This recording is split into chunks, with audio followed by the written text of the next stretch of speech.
Motherhood. 1 minute, you're mom of the year. I love you, Mommy. Then the next, not so much. From bath time to bullying, from potty training to puberty, parenting is full of challenges. But one thing is for certain, you are not alone. Welcome to Modern Mom Probs. I'm your host, author, mother, parenting expert, Tara Clark. Join me while we tackle today's modern mom problems. Welcome back to another episode of Modern Mom Probs. I'm your host, Tara Clark. Today's topic is why women need to protect their financial future in the event of the unexpected. I'm joined by Ryan Viktorin, VP Financial Consultant. Ryan has worked as a financial consultant for 15 years and joined Fidelity in 2013. She works with high net worth families in the areas of investment strategies, retirement planning, and tax-efficient investing. Ryan maintains an in-depth understanding of the financial markets while working to effectively simplify and communicate complex financial concepts. Ryan truly enjoys developing relationships with her clients and working collaboratively with them to help them achieve peace of mind regarding their wealth. This episode was created in collaboration with Fidelity. Thank you, Fidelity, for sponsoring this podcast.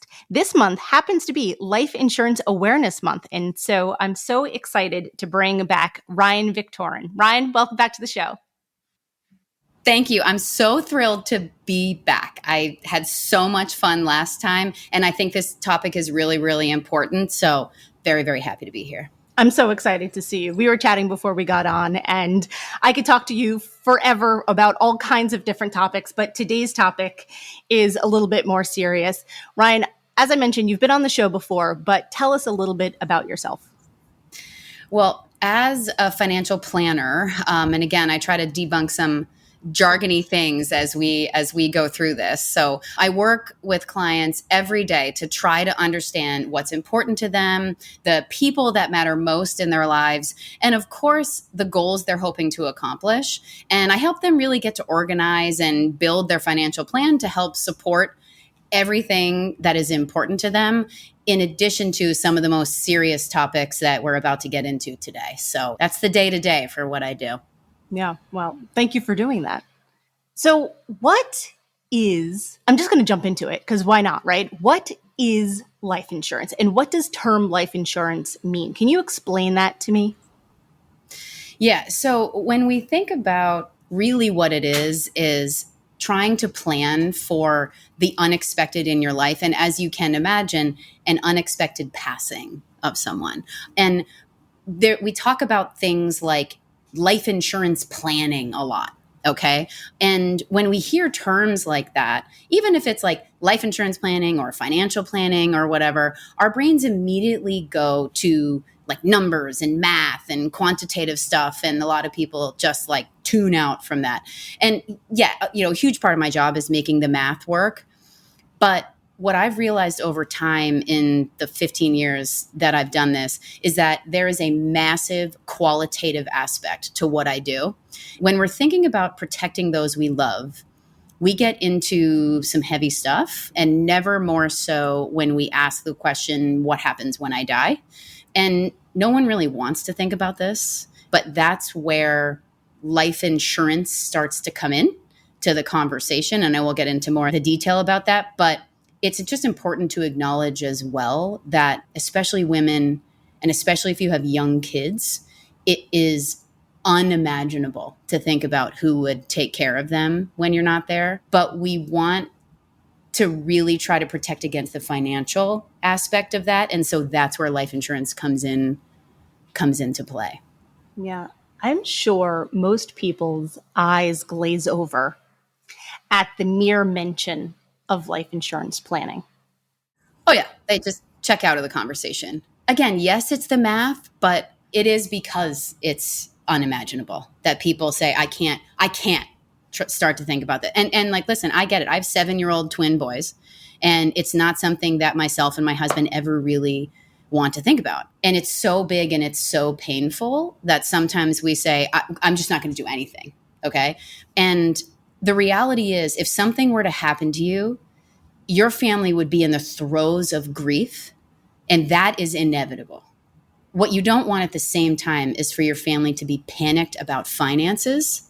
That is controllable. And the way that we control that is with life insurance. Yeah.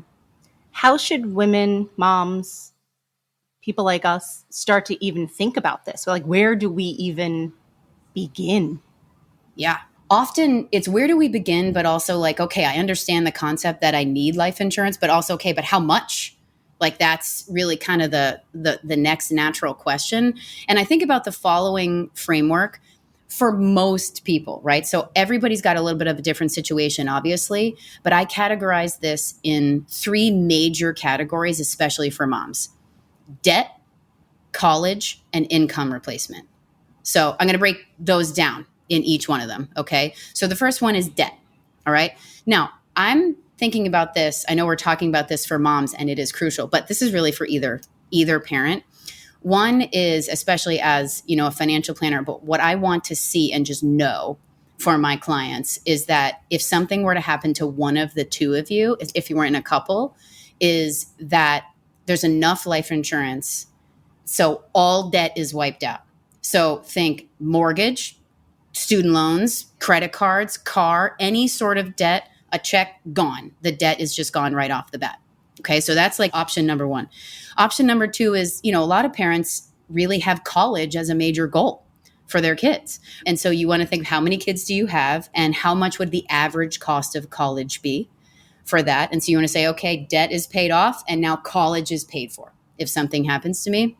And those can be actually really quantitative, right? It's Yeah, like, what definitely. cover it? You know what your mortgage is each month, or you know what you owe for the rest of it, right? And you could sort of guess more or less what college would cost. Yes. And we have some projections as well so that you can, you know, go online and see it. There's so many different tools out there where you can go and look at that. The third one can be a little bit more qualitative, and it's income replacement. And I always tend to use the general number of 5 years of income replacement for either spouse. And this is where the qualitative stuff comes in. Because when I've sat across the table with my clients, crying with them, going to wakes, doing all these types of things that tends to happen when these really unexpected moments happen, especially if they're a little bit younger and a real, you know, surprise, is that the first year after this happens is a fog of grief. And I've had clients say the first couple months, I don't even remember the conversations I had. Like it's just too much to try to process. So the first year is that fog of grief. The second year, you start coming to life again. The third year, you start living your life again. And then I add a 2-year buffer on top of that because everybody's a little bit different. And so once 5 years goes by, that's when things tend to be in the new normal and enough time has gone by so that it's not so, you're not so entrenched in everything anymore. And so that's where if all debt is paid, if college is funded, and 5 years of either spouse's income replacement or both spouses' income replacement is really there, it provides a lot of sleep at night factor to the remaining people. Again, we can't change the grief that they're going to go through. We can wipe the financial concern off their plate. You know, it's wild because I don't know why I never thought of it, but I never thought about the debt and the college to be linked with life insurance. Because in my mind, I always just thought of it as income replacement if anything ever happened to my husband. But like now that you're saying that there are like those 3 items in total, like that makes so much sense. And actually, like, it makes me feel better about things. Yeah. You know, I'm like, gosh, I never thought about that. But if that's what it covers, then yeah, like, okay. Like, it seems like to be a no-brainer. So I'm glad that you mentioned that. And I don't even know if my husband even sort of realizes all of that. That's a conversation that he and I will have to have this evening together. Crucial that both people have an understanding of all of it. Yeah, I agree with you. Yeah. And so you were talking about income replacement for both partners. Yes. But what if one partner is working and the other one is staying home with the children? What then? So if the other one has like the way harder job, yeah. Yeah, So we yeah, have to that make one. sure. What I realized as well, and again, both as a mom myself, a working mom myself, but also with my clients, is that if one person is staying home with the kids, it is actually what's allowing the other person to make the income that they're making, right? Almost like one person sometimes takes a back seat. And it could be a temporary backseat, like, okay, I'll watch the kids until they're 12 years old, and then I'll go, kind of resume my career again. But you have to realize, let's say in the scenario where like mom's staying home and watching the kids, dad relies very heavily on her for probably everything, Everything. in terms of the Yes. house. And so he may not be able to work the way that he was before. And so you have to, rather than looking at her income, although she should be making a massive amount of income to watch the children, we want to take a look at what your total monthly expenses are to have dad still be in the same spot. So if he's the working one, his debt is gone, college is paid for, and he's got 5 years, you could think of it as his income that replaces it, because maybe he can't work. Maybe he's grieving so hard, or his children are grieving so hard that he has to be there for them. And so you're buying him a little bit of that time too. And again, if the roles are reversed, mom's working, dad's, a house husband, as they say, it's the same exact thing. So I look at it as a unit as opposed to just the person who's working. I think it's pretty common to look at just the person who's working. So of course, like in every one of my conversations, we cover if something happens to dad, but also mom. Yeah. Because I'm totally going out on a limb here, but I bet most people only associate it with income replacement. And if a mom is a stay-at-home mom, she's like, well, I'm not working, so I'm not bringing anything in. So why would I need to get a policy for me? Yeah. It's the qualitative aspect of she's doing everything, and I'm not saying dads don't do things, but at the same time, she is providing a very valuable resource that she may not feel like has a monetary value, but it is actually the thing that allows him to have a monetary income. There's something very empowering about that. Absolutely. I wish he could get paid, but it's not the way the world works. Right, exactly. I've seen different articles that like, if you could put a number to a stay-at-home mom, I think it would be something like $185,000 a year.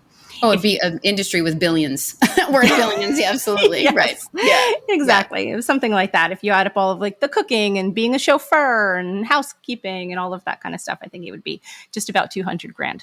So yeah, sure. Give me the money. I'll take that. No, just kidding. Written. Done and done. Is life insurance expensive? Do you think that is a major hurdle or a barrier to entry?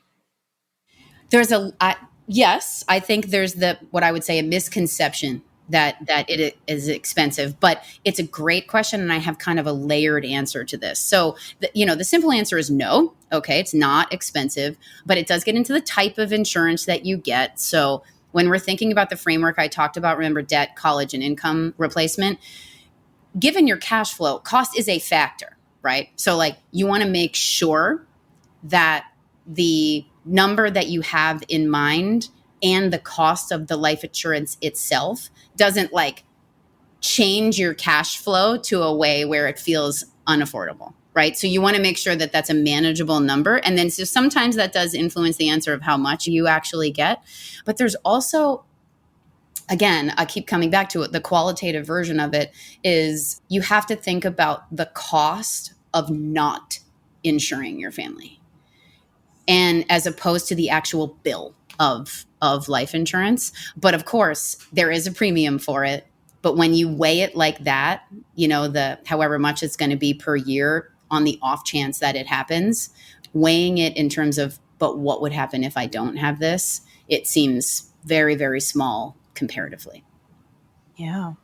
It's something that for a healthy middle-aged person, you're not thinking about every day.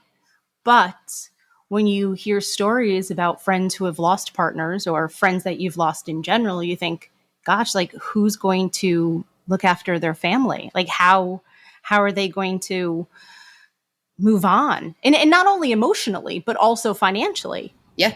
I have a friend recently, it's a friend of a friend whose husband had passed unexpectedly, and they were just so taken back. And I think people were trying to do some sort of like donations for them and to try to get the money to pay for funeral expenses and take care of their small children and all of that. And I think it's one of those things where it's like lack of planning. You know, there's like that phrase about lack of planning. And so it's just something that we don't think about in the course of our everyday lives, because you're just trying to, whether it's like, I don't know, save money for other expenses, but you're not thinking about like, what if I wasn't here to save that money for those other expenses? Correct, right? The reality is you've got a whole plan, whether it's a financial plan, it's just a plan, right? It's to go through life with your partner, and everybody's plan is to make it to a ripe old age, right? And get gray together.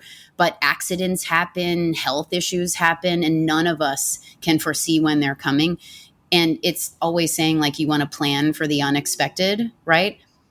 I would rather have my clients pay a premium every year and never, ever use their life insurance than the opposite, which is not planning. And then now, you know, just the family's in financial turmoil. And it can honestly be the difference between either you have this plan set up and your family will be taken care of financially. Because if you think about that, what I just went through, the debt, the college, the income replacement, that can be a lot in terms of a payout. Oh my goodness. It's like, it seems like a ton. Yeah, it could be a That's ton, why I right? was so surprised. As you were Yes. listing those things, the Right. calculator in my brain kept going ching, ching, ching, in as much as like college is very expensive. A mortgage is very expensive. If people have credit card debt, that's very expensive. And so it's more than I think people think that it would be.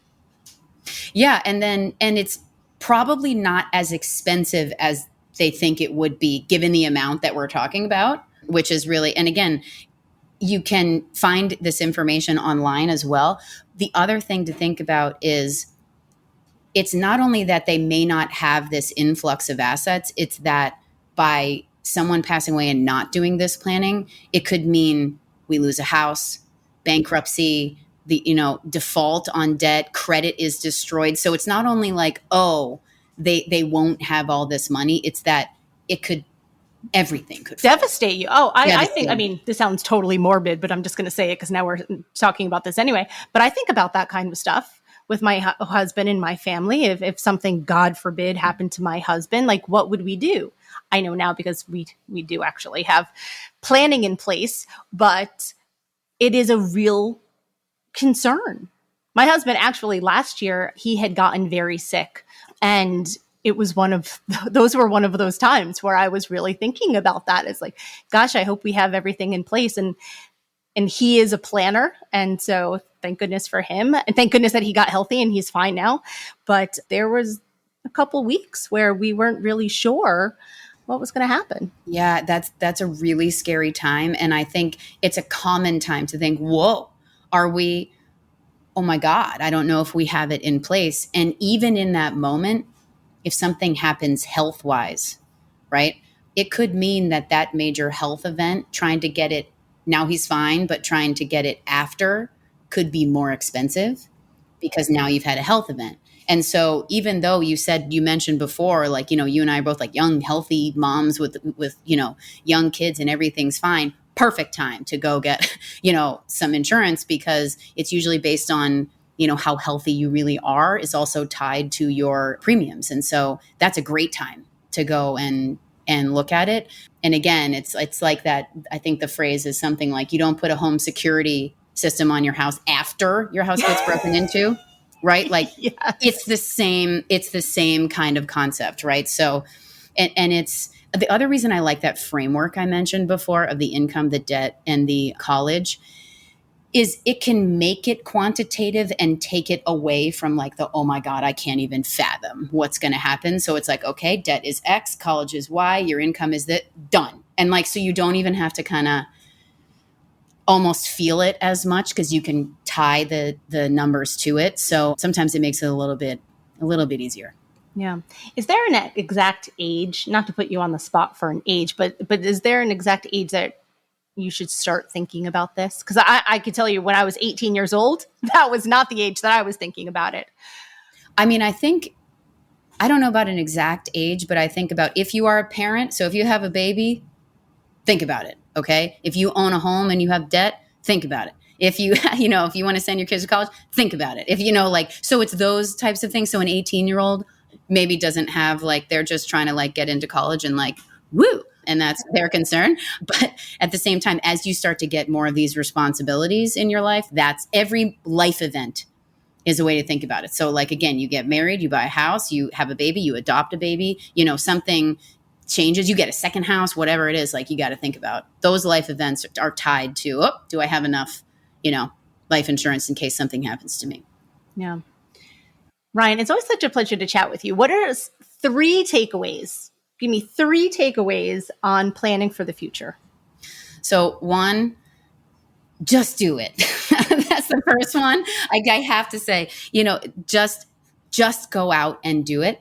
2, put it in that framework that we talked about. That's the second one is think about the debt, the college, and the income replacement.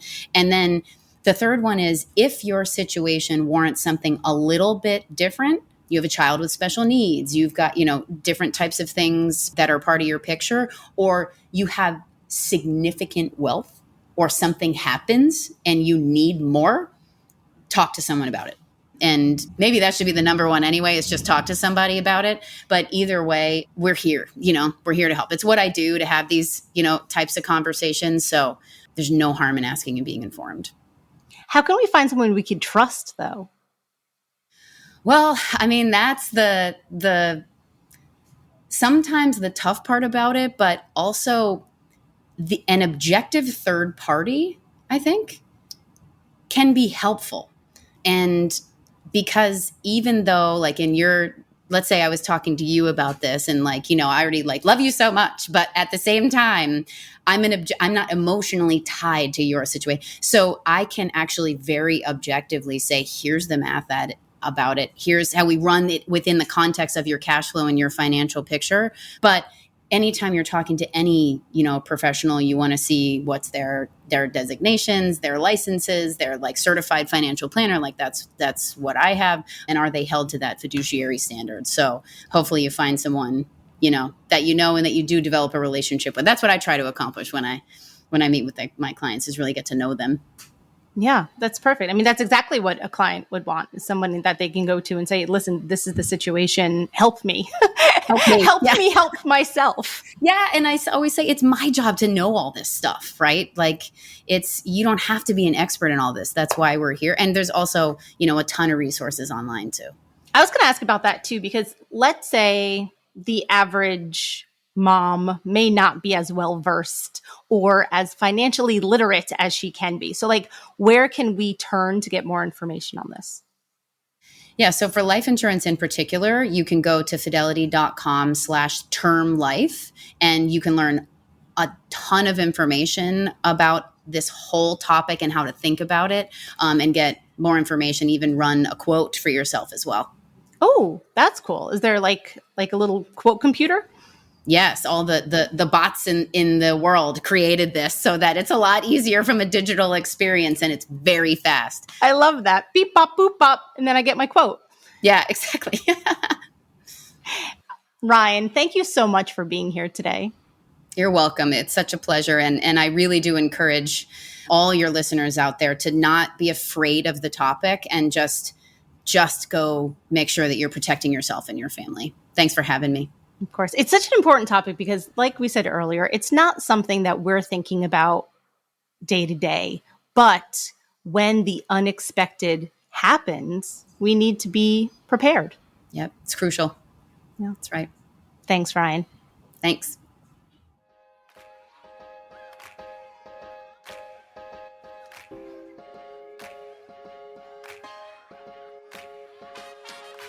Thanks for listening to today's episode of Modern Mom Probs.